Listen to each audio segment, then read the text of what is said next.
Alors bonjour, aujourd'hui nous sommes donc dans le service de gynéco-obstétrique de l'hôpital de Zeralda Alger-Ouest et nous sommes avec le professeur maître de conférence A, professeur Merouche. Professeur Merouche, bonjour. Bonjour. Vous êtes professeur maître de conférence A en gynécologie obstétrique. Oui. Et vous êtes aussi chef de service par intérim de l'hôpital de Zeralda, donc Alger-Ouest. C'est cela. Merci d'avoir reçu l'équipe YAG Events au niveau de votre service. Je vous remercie aussi de cette interview, si on veut, de cette vidéo. Ouais. Pour rappel, donc l'agence YAG Events est une agence de communication médicale qui a pour vocation donc la promotion de la santé publique. Voilà. Et donc, justement, pour rester donc, dans ce contexte-là, nous vous avons choisi pour débattre des infections génitales basses chez la femme, étant donné que c'est une pathologie très importante. Oui, alors voilà, les infections génitales basses Oui. Chez la femme est un motif de consultation qui est très très important. Souvent, ces infections-là vont commencer à apparaître juste après la puberté, si on veut. Et ces infections vont être de plus en plus importantes après le mariage, avec le début de l'activité sexuelle de la femme. Ça diminuera un petit peu après la ménopause, mais ça persistera quand même. Voilà. Oui. Alors, professeur Merouche, comment vous les diagnostiquez et surtout, quelle est la base du traitement donc, de ces infections génitales? Alors, les infections génitales sont multiples. Elles sont dues à plusieurs germes. On a les plus fréquentes, c'est les infections génitales d'origine candidosique, c'est-à-dire dues à un champignon. Après, on aura les infections génitales dues aux bactéries, les bactériennes, et on a les infections virales. Le diagnostic des infections génitales est essentiellement clinique. Il ne nécessite pas d'exploration particulière au début. Alors, l'examen clinique, c'est surtout la différence entre la sémiologie des pertes, les pertes qu'on appelle en langage médical le corée. C'est leur aspect.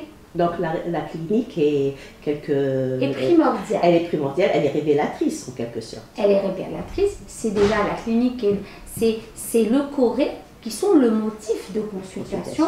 C'est que le corrélat peuvent être associés à d'autres signes. Les signes accompagnateurs, c'est essentiellement le prurit, ça veut dire le grattage vulvaire. Vaginal. Et on a les brûlures vaginales et les dyspareunies, ça veut dire les douleurs pendant les rapports. Alors, ce qui les différencie, c'est essentiellement les caractéristiques de ces leucorrhées. Comment elles sont, leur couleur, leur aspect et leur odeur. Alors, on va commencer par l'infection la plus fréquente, qui est l'infection à champignons, qu'on appelle le candida albicans. Il faut savoir que le candida est un champignon saprophyte. C'est-à-dire on l'a tout le monde a. Et c'est la plus fréquente. C'est la plus fréquente. On l'a. Toutes les femmes ont du candida, mais dans certains cas, il va devenir pathogène. Il va donner une infection. Dans les autres, il est là, il ne fait rien du tout. Alors, quels sont les facteurs favorisants? On a essentiellement... Pardon, professeur Merouche, et le candida, on peut l'avoir ailleurs que dans les parties génitales? Oui, parce qu'il est saprophyte. Il existe pratiquement partout. Il existe sur la peau, il existe dans d'autres muqueuses. Et voilà, comme la bouche, il est saprophyte. Mais dans certaines situations, il va devenir pathogène. Quelles sont ces situations-là? Essentiellement, on a la grossesse, la contraception orale, le diabète et aussi la prise d'antibiotiques, laquelle c'est essentiellement les bêta-lactamines. C'est pour ça que souvent, des femmes, après avoir fait une angine, par exemple, ou une infection pulmonaire, et après avoir pris de l'amoxicilline ou une céphalosporine, une bêta-lactamine, elles se retrouvent avec une infection. Mais cette infection-là, elle est secondaire à une déstabilisation de sa flore vaginale et avec une recrudescence de ce candida. Comment il va se manifester? Il va se manifester par un prurite. C'est essentiellement ça qui dérange la femme. Exact. Après, on a les leucorrhées. Les leucorrhées, comment elles sont typiques dans le candida. C'est des leucorrhées blanchâtres caillebottées. Ça veut dire qu'elles ressemblent au lait caillé. C'est exactement ça. C'est du lait caillé, plus ou moins abondante, avec une odeur fade. L'odeur est vraiment fade et ça rappelle un petit peu le plâtre frais. C'est vraiment fade et très prurigineuse. C'est ça qui gêne énormément la Donc femme. c'est le motif de consultation. C'est un motif prurite de et consultation. les leucorrhées. C'est le prurite et c'est le leucorrhée blanchâtre comme du lait caillé, cailleboté. Qui indispose. Qui indispose beaucoup. Et l'association de ces deux égale candidose. On n'a pas besoin de faire des prélèvements bactériologiques ou pour essayer de rechercher quel est le germe en cause, c'est typique. Et là, on va donner un traitement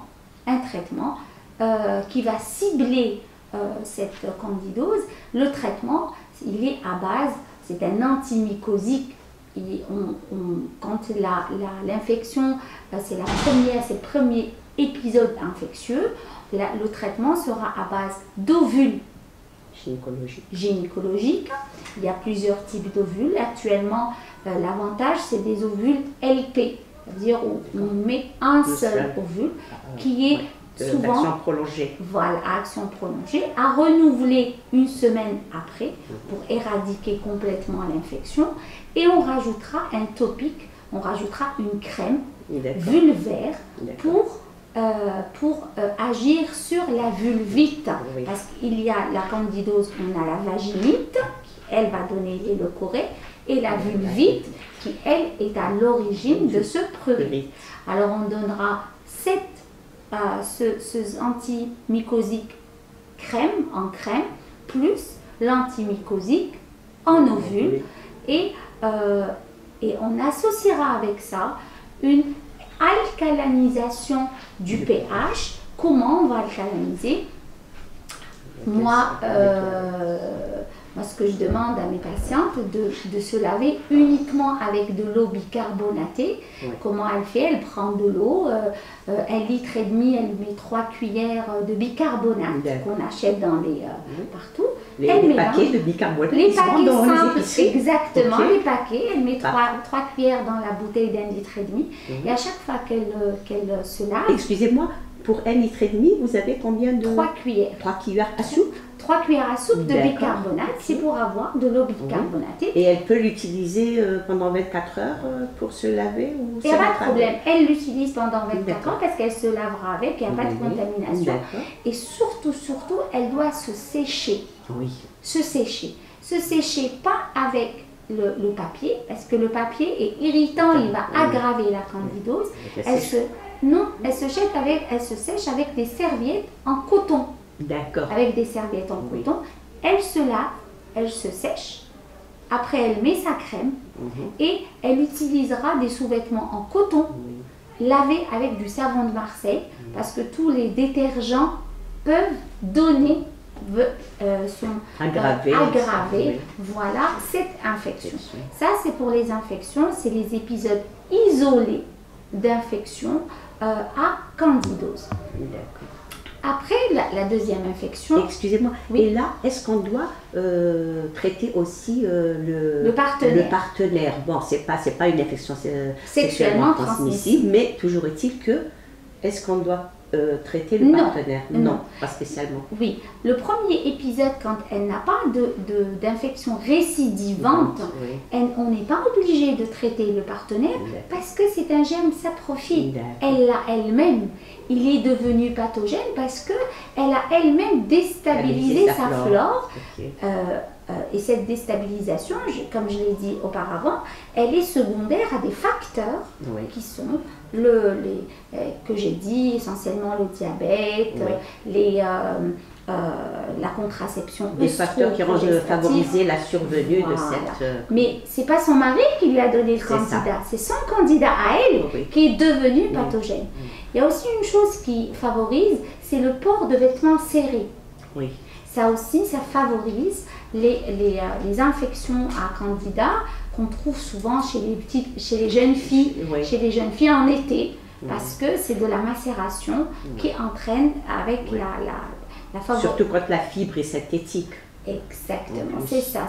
C'est pour ça qu'il faut des sous-vêtements en coton et des vêtements qui sont non serrés, pour, surtout en été, pour ne pas favoriser la survenue de cette infection à candida. Ça, c'était l'infection la plus fréquente. Après, on a les autres infections. La plus fréquente et la plus peut-être retrouvée chez les femmes enceintes. Oui, aussi. Aussi. Après, on a l'autre infection, on a l'infection bactérienne. L'infection bactérienne, il y a un germe qu'on appelle le Gardnerella. C'est une infection, ce Gardnerella, c'est lui qui est souvent à l'origine de cette infection bactérienne. Là, on a des leucorrhées qui ont un autre aspect, c'est des leucorrhées grisâtres. Elle vous dit, la femme, c'est grisâtre, mais surtout, il y a une odeur un peu de poisson pourri. Qu'on retrouve au sniff test. Voilà, c'est un poisson. Elle vous dit, je sens mauvais. C'est vraiment, c'est l'odeur de poisson pourri avec ces leucorrhées qui sont abondantes et qui sont grisâtres. Et avec parfois des brûlures. Donc leur aspect est caractéristique. Leur aspect est caractéristique. Elles ne sont pas caillebottées, elles sont fluides, grisâtres, odeur de poisson pourri. Là, on sait que c'est du Gardnerella. On va traiter simplement, soit avec un antibiotique, c'est de l'amoxicilline pendant 7 jours, avec du Flagyl en ovule. Voilà, là, on va donner du Flagyl en ovule et pendant 10 jours. Et comme en donnant un antibiotique, une bêta-lactamine, on aura favorisé la candidose. Malheureusement, on terminera le traitement par un ovule d'antimycosique. Pour ne pas, après avoir traité une vaginose bactérienne, c'est ça, pour être sûr du résultat. On est sûr du résultat. On n'aura pas favorisé une vaginose candidosique. Voilà. Ça, c'est la deuxième infection. Et ces deux infections ne sont pas des infections sexuellement transmissibles. Après, on a la troisième infection vaginale qui est l'infection à trichomonas. L'infection à trichomonas, elle est assez fréquente. Et par contre, celle-là, c'est une IST. C'est une infection sexuellement transmissible. Et là aussi, elle est caractéristique. On a des leucorrhées spumeuses. C'est comme si vous prenez du savon mousseux. Voilà, elles sont spumeuses, aérées, très abondantes. Et leur couleur, elle est vert pistache. C'est vraiment du vert pistache. C'est assez particulier aussi, avec une odeur de paille mouillée, un petit peu. De moisi. Voilà, de moisi, paille mouillée et très abondant. Ça sent mauvais aussi. Et c'est cet aspect de vert pistache très spumeux qui est très révélateur, sachant que cet aspect-là, c'est pas la femme des fois qui vous le donne. C'est quand on examine avec l'examen au spéculum que vous allez avoir les vraies caractéristiques de ces leucorrhées.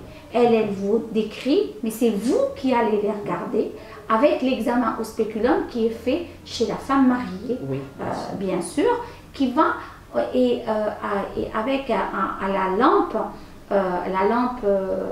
médicale, on va apprécier toutes ces caractéristiques des leucorrhées que je viens de décrire. Alors dans ce cas-là, pour le trichomonas, le trichomonas s'associe lui aussi à du prurite, mais aussi à beaucoup de brûlures vaginales parce qu'il y a de l'inflammation importante. Et dans ce cas-là, le traitement sera à base de Flagyl.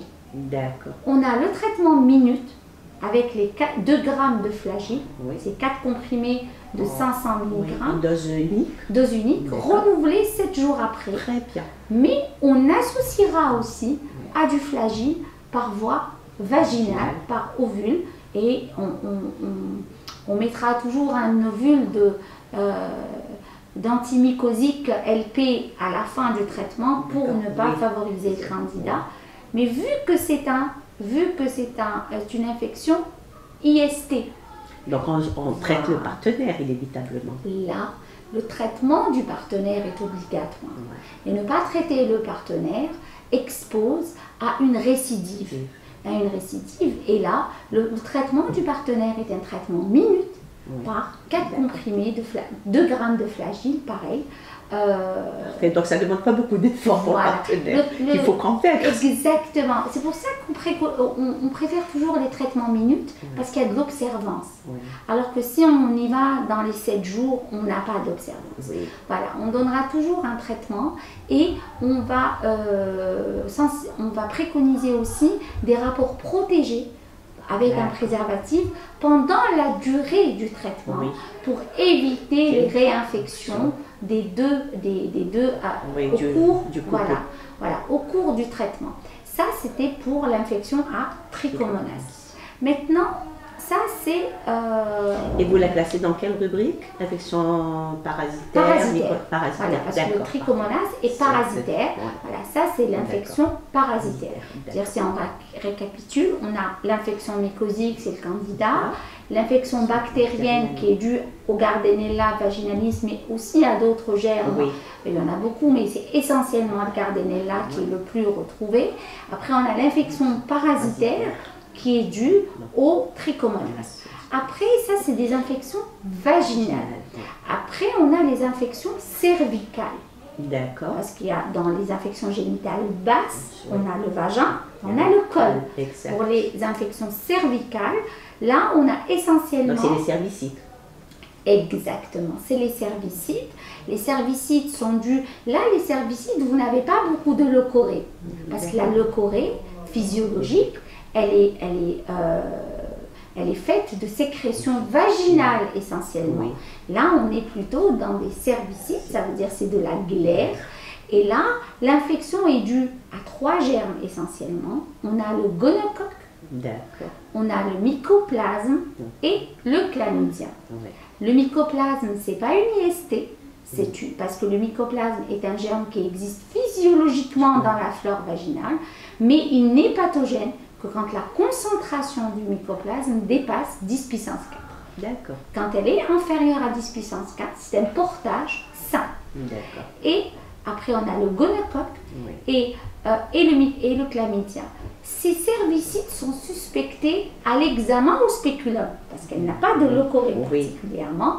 C'est l'examen au spéculum qui va retrouver un col qui est rouge, avec une rougeur péri-orificielle qui est importante, qui peut saigner au contact, et avec la présence d'une glaire qui est soit purulente, et là c'est pratiquement sûr, c'est du gonocoque, ou c'est une glaire louche. Parce que la glaire, ça ressemble à du blanc d'œuf. Elle est limpide, translucide. Quand elle est louche, c'est la glaire physiologique. La glaire physiologique. Elle est limpide comme du blanc d'œuf. Quand elle devient louche un petit peu, c'est qu'il y a une cervicite. Sachant que les cervicides peuvent se manifester aussi par ce qu'on appelle des métrorragies de contact. Ça veut dire que la femme, elle consulte parce qu'elle saigne pendant les rapports. C'est ça. Voilà. Là, on peut retrouver comme étiologie à donc c'est un indice finalement. C'est un indice. C'est un indice. On peut retrouver des cervicides. Là, le gonocoque, pour le traitement du gonocoque, c'est actuellement le traitement, c'est à base de céphalosporine de 3e génération. C'est céfotaxime, c'est la 3e génération. Et le traitement sera... C'est une bêta-lactamine. Oui, bêta-lactamine, céphalosporine de 3e génération. C'est 400 mg en dose unique. Et pour cibler le mycoplasme et le chlamydia, c'est les germes intracellulaires. D'accord. Intracellulaires. Et c'est des germes intracellulaires. Alors on va donner un antibiotique à action intracellulaire. Et c'est à base d'azithromycine. Oui. Et là, le nouveau schéma thérapeutique, c'est 1 gramme le premier jour, Oui. puis 250. Donc c'est une association Oui, entre la céphalosporine et... exactement. D'accord. On donne une association. On donnera 1 gramme d'azithromycine J1 Oui. après 250 mg pendant 4 jours. D'accord. C'est-à-dire le traitement est de 5 jours. On donne un traitement probabiliste en fin de compte, Oui. qui Oui. associe les deux. Oui. Si on ne veut pas donner de traitement probabiliste, on devra faire un prélèvement de l'endocole D'accord. avec une recherche de ces germes-là. Oui. On ne va pas prescrire uniquement, on dit, prélèvement, ECB des pertes. Oui. Non, il faut spécifier au laboratoire qu'on recherche du gonocoque, D'accord. du mycoplasme. Donc c'est une PCR donc Non, ce n'est pas une PCR. C'est un examen... C'est un examen spécifique. D'accord. Comme c'est des germes intracellulaires, D'accord. il nécessite une analyse biologique particulière. D'accord. Voilà. Il faut dire, on ne le voit pas à l'examen Oui. direct si on veut, Oui. et ça nécessite une exploration particulière. D'accord. Alors il faut dire à la recherche de gonocoque, de mycoplasme et D'accord. de Le chlamydia. spécifier. Ok. Si on ne veut pas faire ça, on donnera un traitement probabiliste, mais en association. Une céphalosporine 3e génération en traitement en minutes Ouais. et de Et l'azithromycine recontrôler après. et de l'azithromycine pendant 5 jours et on recontrôlera après. Jusque-là, comme c'est des IST, sauf le mycoplasme, Il on faut traite le mari. Et là, le mari, on peut donner un traitement minute lui aussi. On donnera du 400 mg de céphalosporine 3e génération associé. Lui, par contre, on peut ne pas donner les 5 jours d'azithromycine, Oui. mais on donnera 2 grammes Oui. en une prise. D'accord. Et c'est souvent les maris, enfin les hommes aussi qui viennent consulter pour... Chez nous, chez nous. on ne reçoit pas les hommes. Moi, je les ai reçus pendant Voilà. longtemps durant mon exercice. Votre exercice, Oui. Disons que nous, C'est en général des hommes avec des multipartenaires, je dirais des... oui, mais nous on reçoit Des jeunes les gens. femmes. Oui, nous on reçoit les femmes, on ne reçoit pas les hommes. Oui, vous, dans les services de Voilà. jeunesse, c'est sûr. On reçoit c'est sûr. les femmes. Mais en consultation en externe, on reçoit Vous les recevez hommes. les hommes. Très paniqués en Oui. général, parce que c'est des jeunes. Voilà, parce qu'ils ont peur d'avoir autre chose peut-être après. Tout à fait. tout à fait. Là, nous on reçoit les femmes, mais l'erreur c'est de ne pas traiter le partenaire. Ouais. Il faut systématiquement traiter les deux puisque c'est une IST. Oui. Et j'insiste sur les cervicides. Mhm. Parce que les cervicides, le problème du chlamydia et du gonocoque, c'est que ça peut donner des infections génitales hautes. Ça veut dire des endométrites et des salpingites. Et le gros problème des salpingites à chlamydia, c'est que elles sont dans 50% des cas asymptomatiques. D'accord. Elles ne sont pas bourbillantes. Ouais. Et le fait qu'elles soient asymptomatiques, Elle passe inaperçue. inaperçue, elle va donner des séquelles et on va découvrir cette infection au décours de l'exploration d'une infertilité. Très Voilà. souvent. Très Oui. souvent. Voilà, le problème est là, c'est que c'est pour ça qu'il faut bien examiner au spéculum et bien regarder cette glaire. Parce que vous n'avez pas de leucorrhée. Oui. Vous avez une glaire Oui. qui est pathologique, une rougeur qui vous paraît pas normale Oui. autour du col.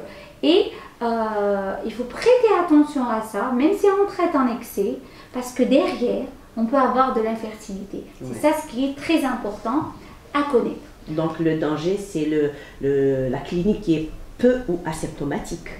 Voilà.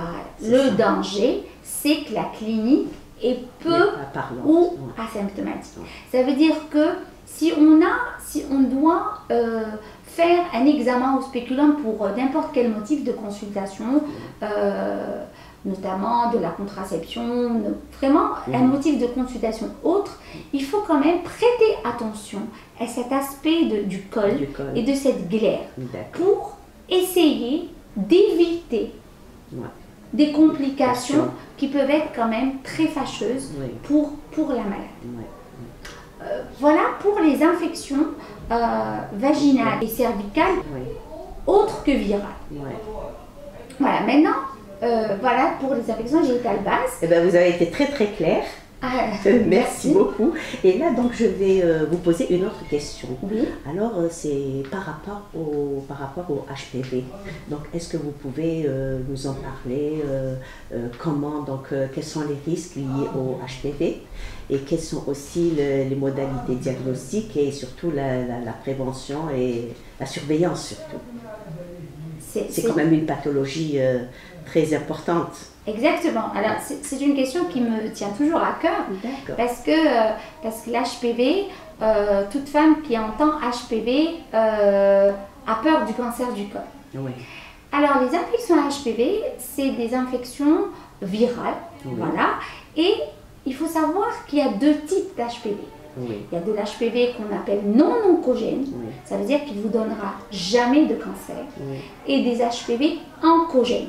En fait, il y a une famille d'HPV, si je comprends bien. Il y en a beaucoup, plusieurs, des centaines d'HPV. Oui, après ça dépend voilà, de type. Il y a des centaines de types d'HPV. C'est ça.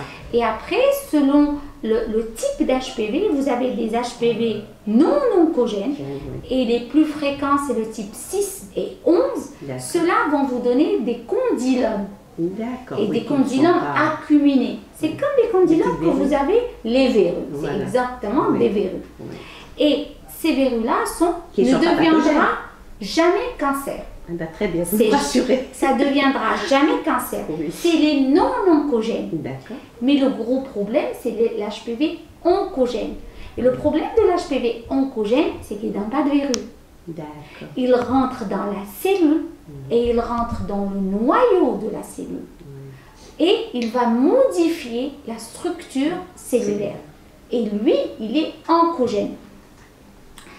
Et alors, l'HPV, les infections à HPV, 80% des femmes durant leur vie génitale vont attraper de l'HPV. D'accord, par contact. L'HPV, ça s'attrape après les rapports. Mais c'est pas une IST, il y a de l'HPV partout. C'est juste parce que le rapport va faire rentrer, si on veut, l'HPV. 80% de ces femmes-là vont avoir de l'HPV.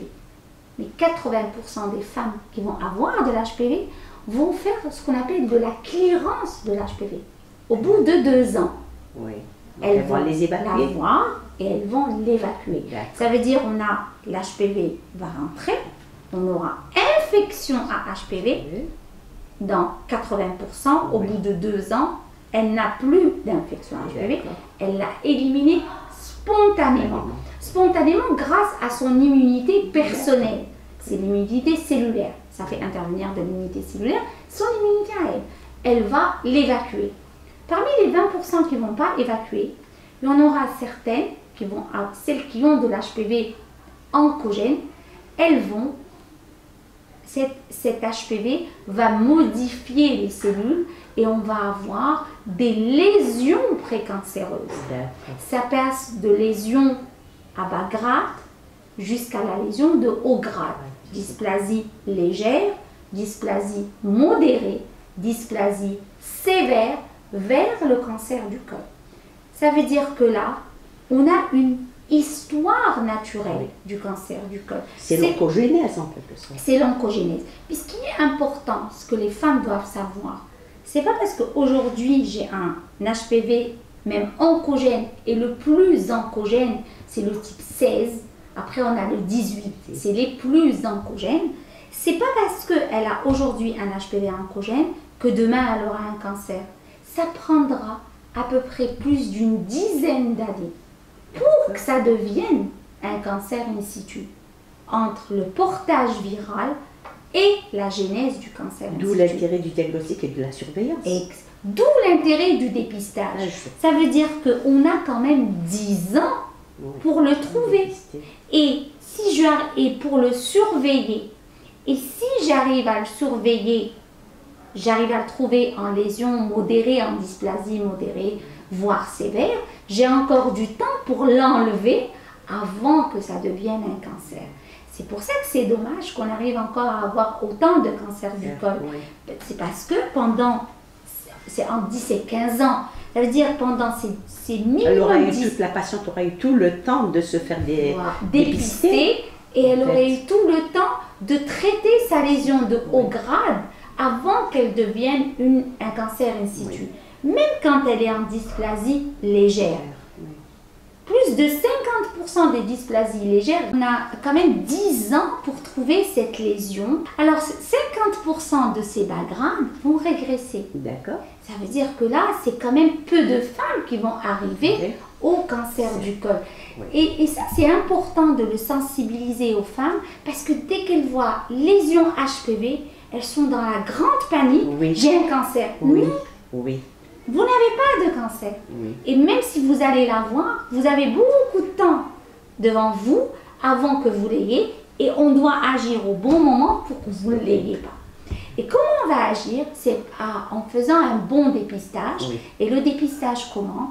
Le dépistage commence à partir de l'âge de 25 ans chez une femme mariée. On fait un frottis cervico-vaginal qui va être renouvelé 1 an après s'il est normal. Et en cas de normalité de 2 frottis à 1 an d'intervalle, on refait tous les 3 ans jusqu'à l'âge de 65 ans. Et si tout est normal jusqu'à l'âge de 65 ans, on arrête le dépistage. Et s'il y a une anomalie au frottis cervico-vaginal, là on va adresser vers un spécialiste qui fera une colposcopie, une visualisation de ce col grâce au colposcope qui est un microscope, et il va faire une biopsie d'une lésion qu'il verra. Et là, on va faire le diagnostic de cette lésion de haut grade, si elle est existante, et on va éviter à cette femme d'avoir un cancer du col. D'accord. Donc là, c'est toute la panoplie de la surveillance. Exactement. C'est ça. Là, c'est le dépistage. Et malheureusement... Le dépistage et la surveillance. C'est le dépistage et la surveillance. Et malheureusement, le dépistage, il n'a pas atteint un maximum de femmes dans la population. Beaucoup de femmes ne viennent pas pour se faire dépister, alors que c'est gratuit au niveau des PMI. Et ce dépistage peut être fait par une sage-femme, par un généraliste. Il n'est pas spécialement fait par un gynécologue, loin de là. Oui, d'accord. Et donc, et concernant la vaccination contre le HPV, est-ce qu'elle existe chez nous? Qu'est-ce que vous en pensez? Alors, la prévention du cancer du col, on a 3 types de prévention. On a la prévention primaire, c'est par la vaccination, parce que dans 99%, le cancer du col est HPV induit. Il est dû à l'HPV. D'accord. En association avec des facteurs de risque qui sont essentiellement la multiparité, l'âge du mariage très précoce ou l'âge du premier rapport précoce, la contraception orale en continu au-delà de 5 ans et le tabagisme et les autres l'immunodépression, surtout l'HIV. Et il est HPV induit. Alors, sa prévention primaire va passer par la vaccination. Il n'y a pas d'HPV, il n'y a pas de cancer du col. Alors que la prévention secondaire va passer par le dépistage, par le frottis cervico-vaginal. Et la vaccination n'existe pas en Algérie. D'accord, malheureusement. Ça viendra peut-être. Normalement, Inch'Allah, peut-être que ça va venir. Elle est de plus en plus préconisée dans le monde. Il y a des pays... Et on vaccine très tôt aussi. Alors, la vaccination se fait entre 9 et 11 ans. C'est ça. Mais on peut avoir ce qu'on appelle la vaccination de rattrapage. Ça veut dire plus tard. Le plus important, c'est d'avoir une vaccination avant le premier rapport. C'est ça. À l'étranger, ils ont établi le 9-11 ans parce que la sexualité commence précocement. Mais chez nous, si on le fait avant le mariage, c'est pas un souci. C'est ce qu'on appelle la vaccination de rattrapage. Avant le premier rapport. D'accord, très bien. Et actuellement, ça doit aller de pair avec le fameux certificat prénuptial. Ça devrait être de pair, oui, mais on n'a pas le vaccin en Algérie. Voilà, on l'a pas. Plus tard, Inch'Allah. Et actuellement, dans le monde, il y a le non-avalant. Ça veut dire il y a 9 HPV qui sont dans ce vaccin, notamment deux non-oncogènes qui sont le 9 et le 11, parce que... Il se base donc sur le génotype finalement. Voilà, sur le type. Le type. Voilà, il y a deux non-oncogènes qui sont le 6 et le 11. Pourquoi même le non-oncogène? Parce que le 16 et le 18 sont...